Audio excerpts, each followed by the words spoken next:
For more on the fallout from President Trump's shockingly ugly meeting with his Ukrainian counterpart in the Oval Office yesterday, I'm joined now by Lisa Yasko, a member of the Ukrainian parliament.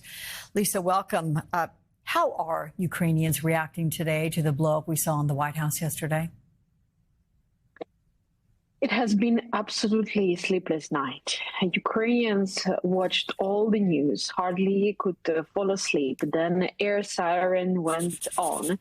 Missiles were flying, ballistic and drones flying around all Ukraine. Very emotional and hard night and morning for all of us. But for us, it's also a moment of unity, because this is the moment of truth. Unfortunately, we see that American leadership at this stage doesn't want to accept the real names of the reality, or wants to play a game shifting the names. But for Ukrainians, it is not acceptable. So for us, it's the moment when we understand that we need to continue fighting, not only with weapons, but also for truth, because it looks like now it's the moment when someone wants to rewrite the history and stop calling aggressor an aggressor, and this is not acceptable. Lisa, you heard President Trump say Zelensky's hatred for Putin is getting in the way of the deal, and given what Putin has done to Ukraine, you could hardly blame him if it's true. What is your read on Donald Trump's relationship with the Russian president?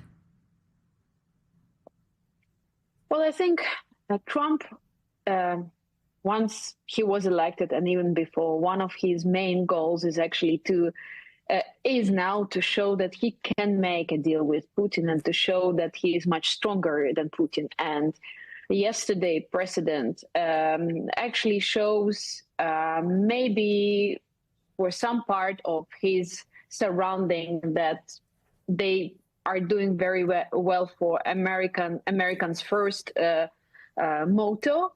But in fact, internationally, Trump didn't look so strong, which means that Putin is actually happy that United States are not in a stable position.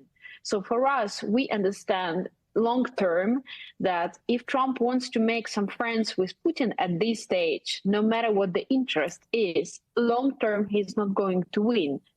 And Putin, I'm sure he was smiling all these night and morning, just because he's enjoying seeing how people who are in other continents are fighting with each other. He likes it because at this moment he gains his power over everyone.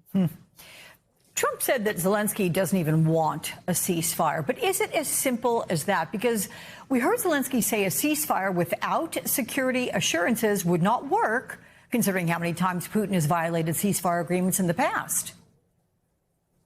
Exactly. We are not ready for this ceasefire without security guarantees. So the reason why Zelensky went to Washington, went to see Trump, is to sign the deal that Ukrainians also hope that would include at least a conversation and reassurance on the security guarantees. Instead, we've heard that we need to accept the ceasefire, but we know that every ceasefire that we ever had over the last 10 years was broken by Russians. They don't care. So what is the sense of signing something that we don't believe in? And we want to be heard. We are not a victim. We are in a position of truth and reality. Yes, we are paying a lot of price. We are all full of blood because people are dying. But ceasefire for the sake of just ticking the box that there were a few minutes of the ceasefire, and next day they will start killing us again. No, this is not what we want. We want real security guarantees. President Zelensky has directly and profusely thanked the American people in tweets and public statements after a public reprimand from the president and vice president yesterday for not being thankful enough. He has thanked America many times before. In fact, here he is yesterday after the meeting. Do you think your relationship with Donald Trump, President Trump, after today, can be salvaged? Yes, of course, because it's relations more than two presidents. It's the historical relations strong relations between our people. And that's why I always began with to thank your people from our people. And this is the most important. And of course, thankful to President and of course to Congress, but first of all to your people. Your people helped to save our people. How well do you think Zelensky is handling this situation now? What do you think it'll take to repair the relationship? Can it, must it be repaired?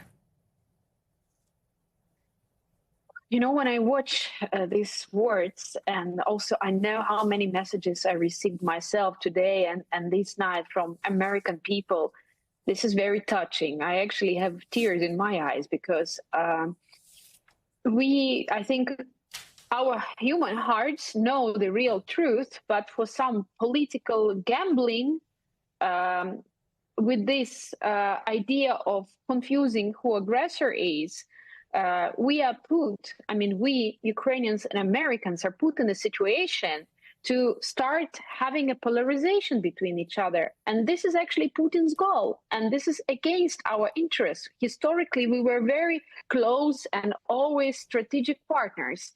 And we should focus now on not allowing all Russian propaganda and everyone who wants to break us and also our friendship to make it happen. Because Putin is doing it in every country now, inside different societies and between societies. And we have to be aware of that's his tactics and his strategy. So no matter what happens, we need to be very strong in our friendship. Lisa, I'm glad you're getting some messages of support from Americans, and I'm going to promise you there are millions more who feel that way about Ukraine, our allies and friends. Thank you, Lisa, for talking with us. We're thinking of you.